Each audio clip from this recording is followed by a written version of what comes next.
Good morning mga kalaro at narito na naman tayo para maglaro sa kusina. Ang ating menu ngayong araw na ito ay bangus steak. Ito. Sa halagang 200 piso, mayroon na tayong ulam na good for 7 person. Kasi malalaki naman yung natin ng bangos. Ngayon, kikita ko sa inyo kung paano preparation ng ating bangos. At ito mayroon tayong mga ibang panangkap rito kasi itong ating pinakahid ng bangos at buntot, hindi naman natin magagamit yan sa kundi ang mainam na luto lang yan ay may sabaw. Kaya para hindi masayang, bangus steak at sinigang na ulo ng bangus sa kamyas. Sisigay ko sa kamyas na may imimix ko at saka yung north na sinigang na may gabi. Kahit mayroon pa tayong fresh na gabi. Ayan, may kangkong, may okra, may gabi, may kamatis, sibuyas. So ngayon, pakikita ko sa inyo preparasyon ng ating bangus steak na boneless. Ibuboneless pa natin ito. Yan. Hindi natin kinakaliskisan ng bangus kasi ganun talaga ang namin sa puputulin natin dito. Yung ibang tao kasi ayaw ng puro may sabaw. Gusto nila medyo dry. Prito or para maiba naman na hindi puro prito. Ipakita ko sa inyo yung pagluto ng bangus steak.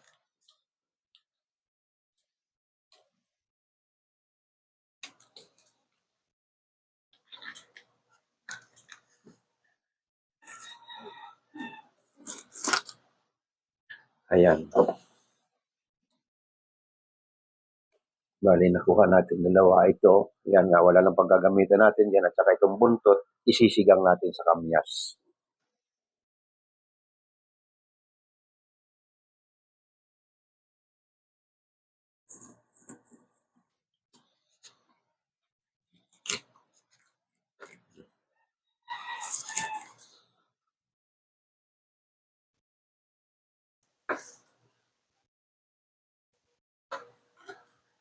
Sa bangus steak kasi itong masarap yung pinakatyan niya. Sa amin nga, dati ang ginagawa namin yan, tiyan lang ang kinukuha. Kaysa isang bangus, isang order lang nagagawa dati. Ay sayang naman. Pag marami siya, hindi gagamit yung iba. Ayan. Sa isang bangus, mayroon tayong 4 na pirasong gagawin bangus steak.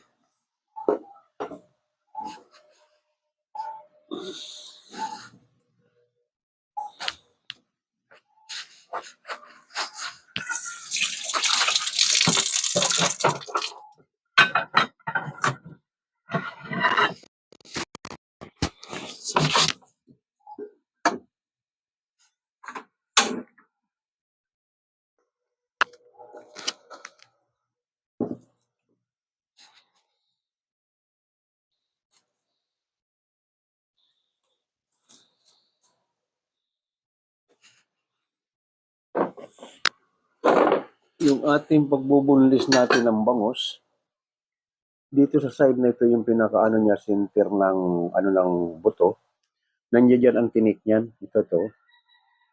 Yan, dito mo lang tsatsaniin yan. Yan. Yan, para makulang yung buto ay yung tinik. Yan. Yan ang tinik.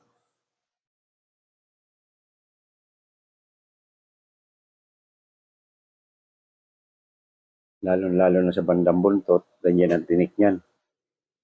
Ayan. Yan.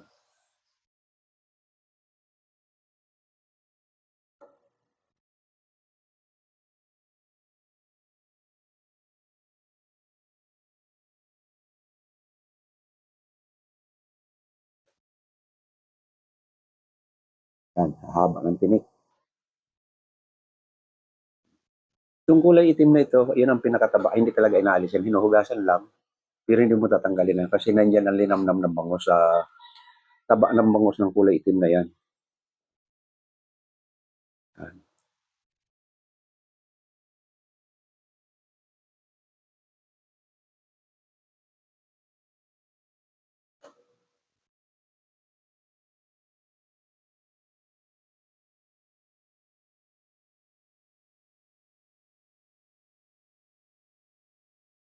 Yan. At saka natin imamarinate sa limon,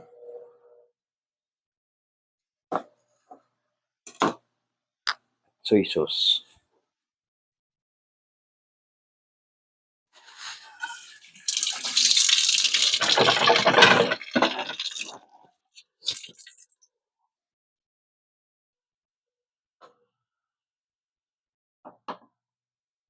Kung yung walang kasi medyo may kamahalan yung ating limon, pwede naman sa kalamansi, yung kalamansi natin na native. Pwede doon mo, doon, yun ang pang marinate. Ah,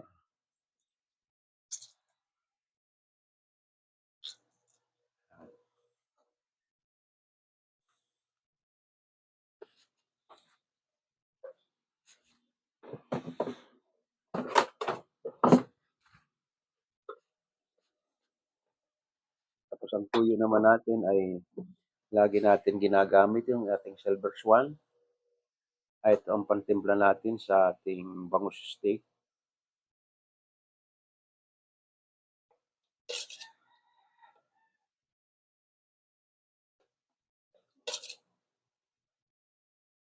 Tatlong kutsara lang para hindi umalat. Yan ang ating bangus steak. Ma-marinate natin ng ganyan. Itong bangus steak hindi naman kaya na hindi mo matagal i-marinate kasi ang sauce nito, yun mo ang gagawin mong butter sauce niya. Lagyan natin ng paminta at laging may North seasoning tayo. Lagyan natin ng North seasoning, konting patak lang. At itong magic sarap.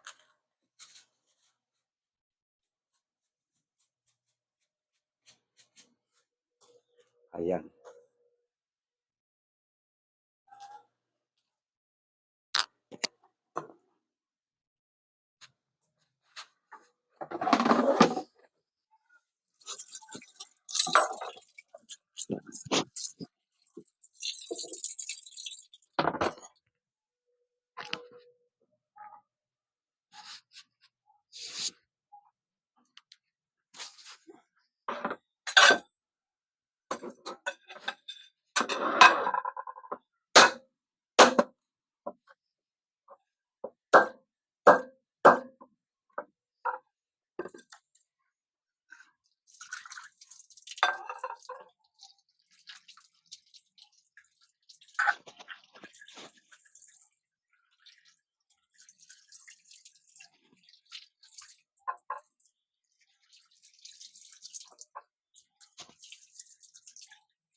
At ipinipir lang natin yung pangsigang.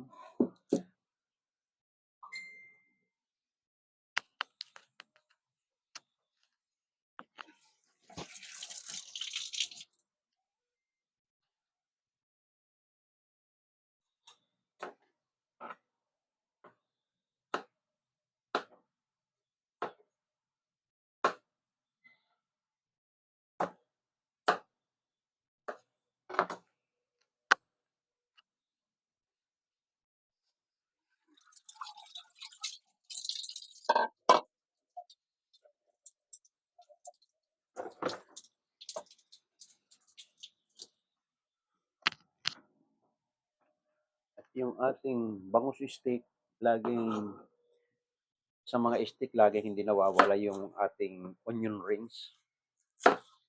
Laging kasama ito, bukod sa pang-design at talagang combine sa steak ang onion rings.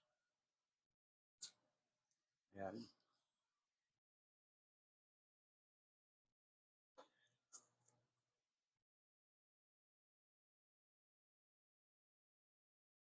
Yan.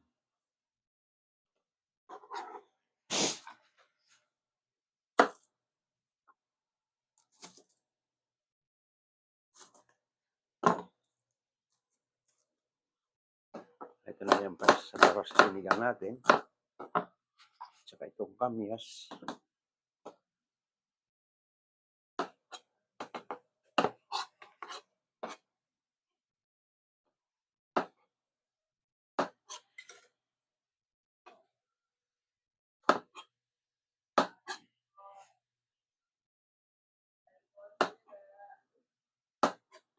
Ayan. At luya, hindi nawawala lagi ang luya sa sinigang na isda.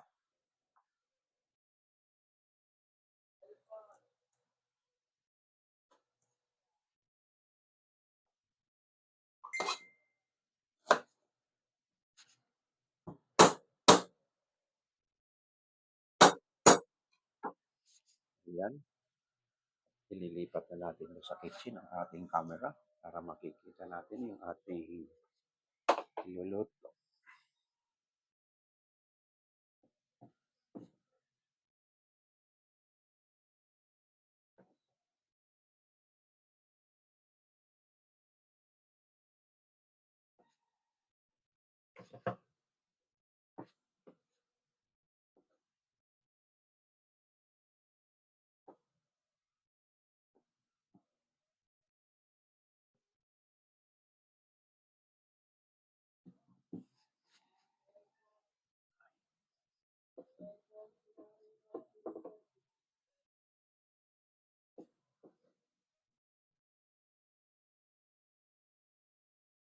Ayan. Mayroon akong pinakulo na tubig. Ilalagay na natin para sa sinigang. At yung ating steak.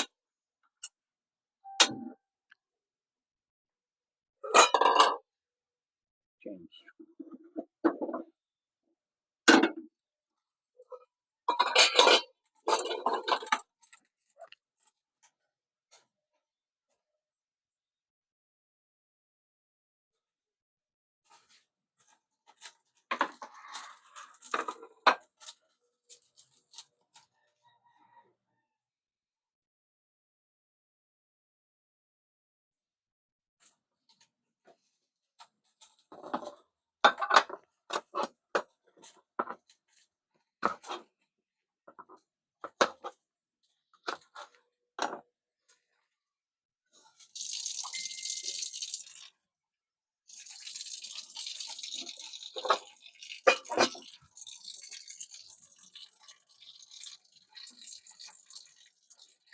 Habang inaantay natin na uminis yung ating kawali at kumulo itong pangsigang natin, ito, nahanda ko yung aking ibang gulay.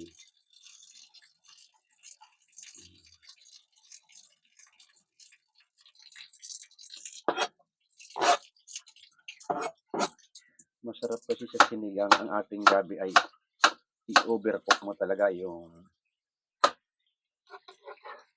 lutong-luto yung gabi para nadudurog para masarap malapot yan.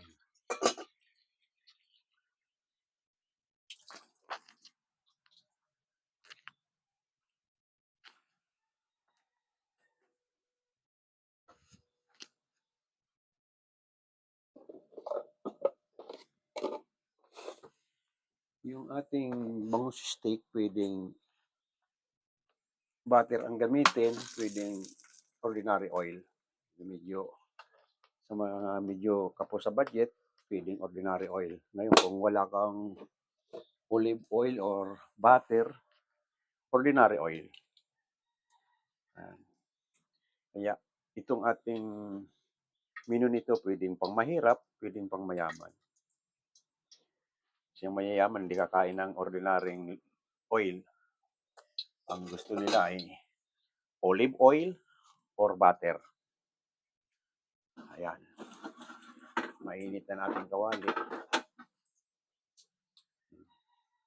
Pag linapag natin, ang purpose nitong kaliskis para hindi didikit, siya ang nangunguna yung may kaliskis. Para hindi didikit kawali.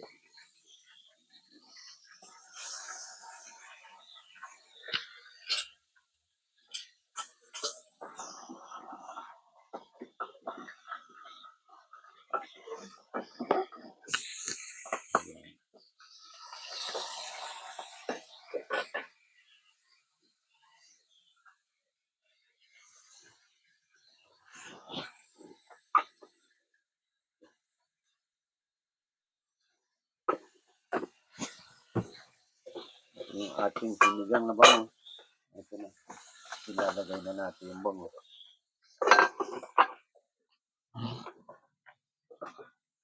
Ayan, problema nito, yung talsik-talsik, kaya kailangan lalagyan natin ng takip para hindi tayo matalsik-talsikan.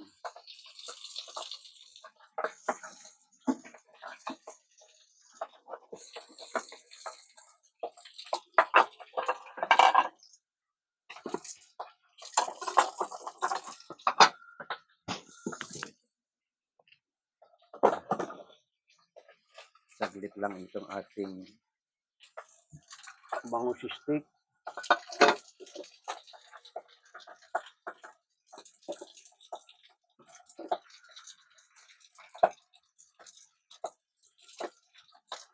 Ang baliktaran lang yan, ang bangus steak natin, kaya lutuin ng 15 minutes. Ayan.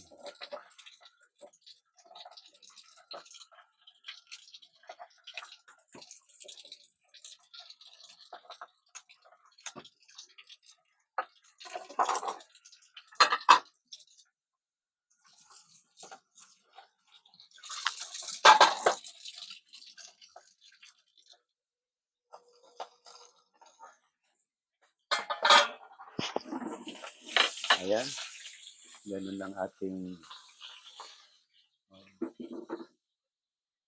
ayan. Nakikita natin ating bangus steak.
Ayan na, pwede natin balik rin natin bangus steak.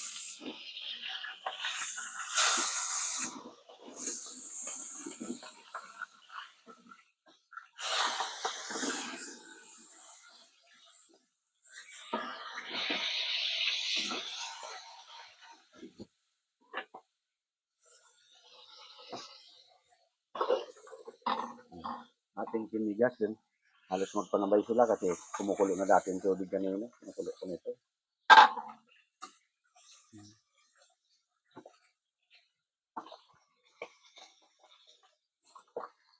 Tulad ng sinabi ko kanina ay iminimix natin itong sinigang.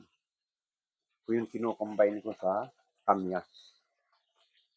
Kaunti lang nito kasi may asin na yung kamyas. Pampalasa na lang ang sabaw nito. 2 teaspoon na lang siguro. Tapos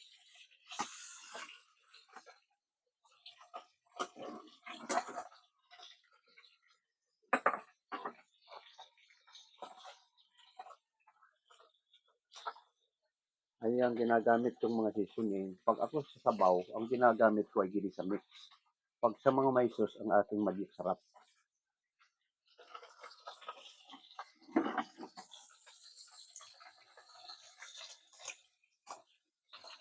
Kaya magkaibang ating seasoning, dalawang klase. Yan ang nakasanayan ko sa may sabaw ay ginisa mix. At sa mga sauce naman ay magic sarap.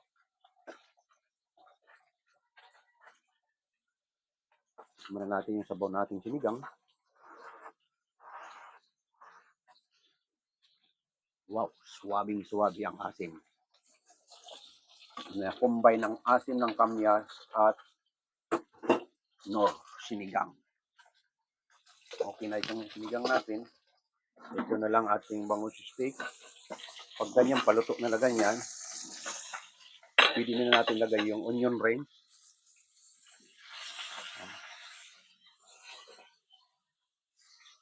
At pwede na natin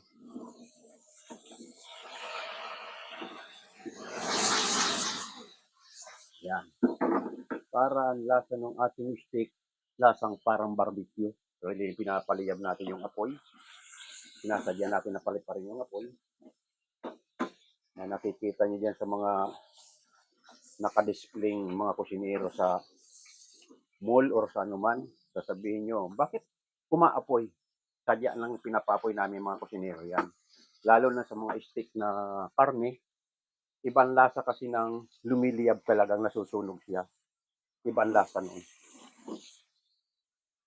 Yan. Dahil sa ayaw natin ng mamantika, tanggalin natin yung ordinary oil. Yan.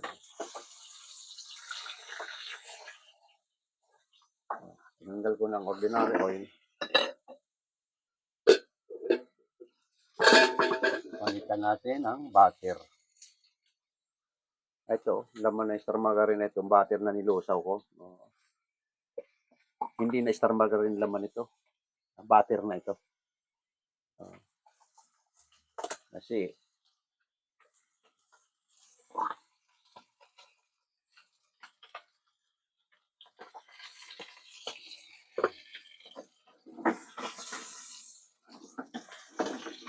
at saka natin ilalagay itong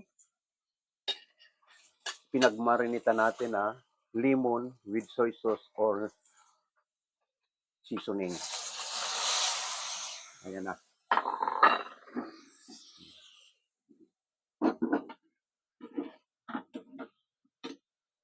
Ayan.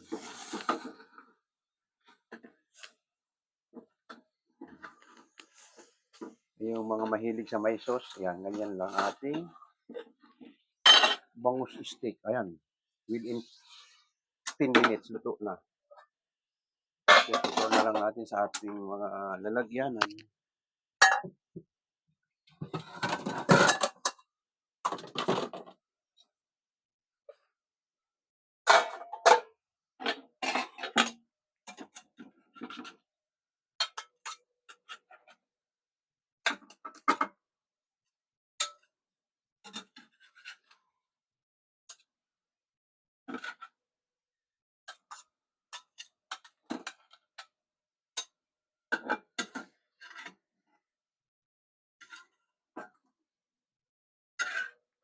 Kita naman natin.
Ito na ang ating finished product na sinigang na bangus at bangus steak. Yung ating bangus steak at ito ang ating sinigang.